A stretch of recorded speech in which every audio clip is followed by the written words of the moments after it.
I actually came here this morning to call out the racism that is inherent in the U.S. Dietary Guidelines. And there was a real heaviness in the room. I think people really took note of that. I think there was some eyes popping like, whoa, he's going there. And it was like, yes, he absolutely is going there.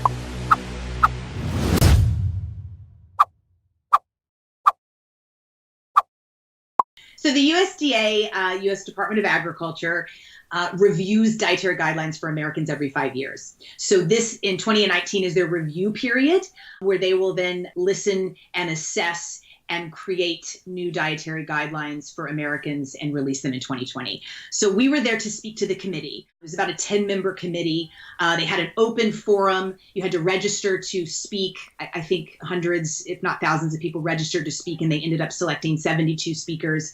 And so we went to speak on behalf of moving over to a plant-based diet. I specifically focused on dairy and removing dairy as a food group for humans from the dietary guidelines for 2020. For athletes and non-athletes alike, the destructiveness of dairy is multi-layered.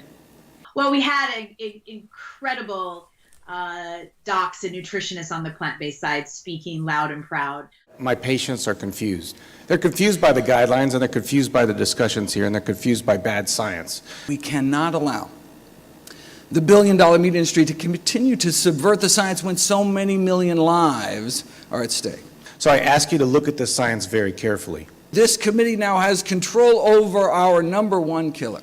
One of the most outdated recommendations by the Dietary Guidelines is its commercially oriented push for Americans to consume dairy. What was really incredible about this opportunity was that it does fall in the wake of a major breakthrough from Canada, our neighbors of the North, in removing dairy as a food group for humans from their dietary guidelines. Canada's decision to remove milk from a prominent position in the Canadian Food Guide is a testament to that nation's ability to support and respect science and its multicultural population. America should be no less aware and no less accountable to all of its people.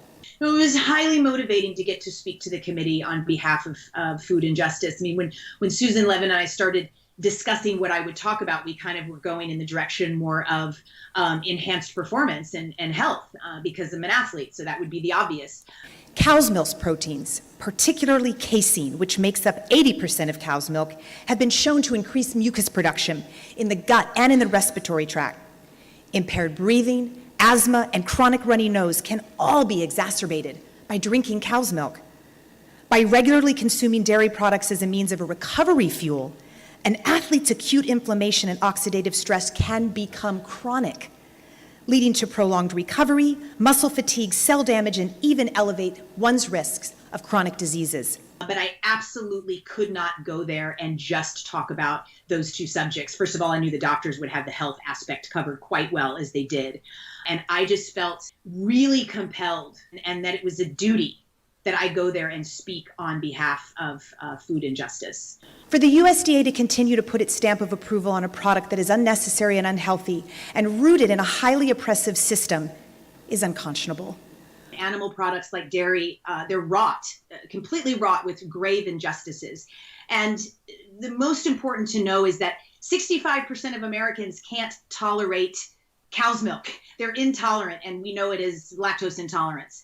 But truly, the truth is that people that cannot digest cow's milk in adulthood are normal, and those of us who can are abnormal. So we're intolerant of something. The white people who've been milking cows for God knows how long. We have an enzyme in our gut called lactase that digests our mother's breast milk. And around the age of 4, as Mother Nature would have it, that enzyme turns off because we no longer need breast milk. There is no scientific or nutritional reason for people to be consuming dairy products. We have no more reason to suck on the teats of a cow than we have to suck on the breast of a postpartum weasel. So in white people, or the people who have been milking cows, which are inherently mostly Northern European white people, we actually have a genetic mutation that keeps that lactase enzyme turned on through adulthood. So we are the abnormal ones. And a lot of the America's population, as well as the world's population, who cannot tolerate cow's milk in a much higher percentages, 86% of African descent, and 95 to 98% of people of Asian heritage can't tolerate lactose or the casein in cow's milk at all. And so we presented this idea of food injustice to the committee to say, hey, listen, a really large majority of your people can't tolerate this, and it's actually making them very sick. The vast majority of people of color in this country are intolerant of the lactose that's in milk.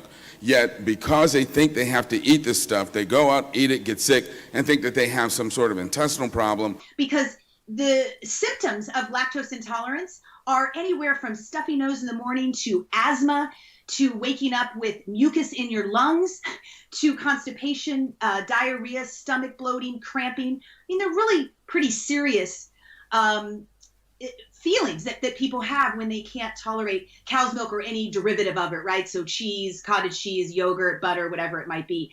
So I'm hoping that the USDA will listen to this point and say, hey, wait a minute, this is something we should consider taking off. Because if almost 65% of our population can't digest this, and it's not a good food for them because it's making them sick, why on earth would it be on their plate? When I encourage them to stop eating dairy, their problems cleared up. And so it's really outrageous to encourage people to eat foods we know will make them sick, particularly when the number one reason advanced for dairy foods is its calcium content, but African American women are genetically protected against getting osteoporosis, so we're making them sick for no good reason.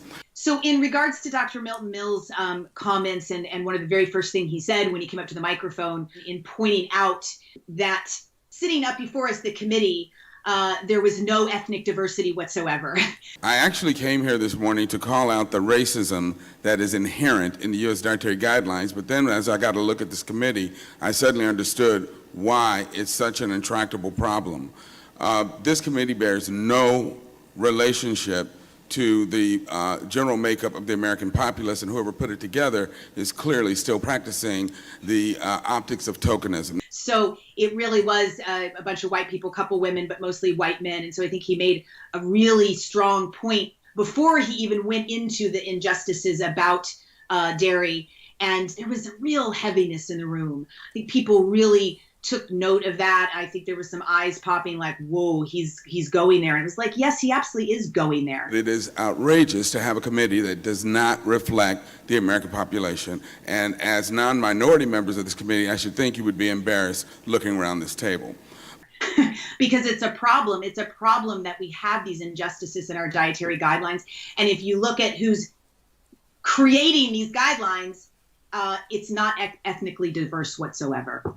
Those who cannot effectively digest the lactose in cow's milk, they experience really painful symptoms like abdominal pain, bloating, gas, nausea, diarrhea, constipation. Why on earth does the USDA have a food category on the dietary guidelines for Americans that makes over half of us sick, uncomfortable, and unable to breathe? For human health, for human performance, for planetary responsibility, and for food injustice. We cannot push this so-called food group on human beings that over half of us cannot digest. So I want to encourage you, get the racism out, get the dairy out. Please do your job. Thank you.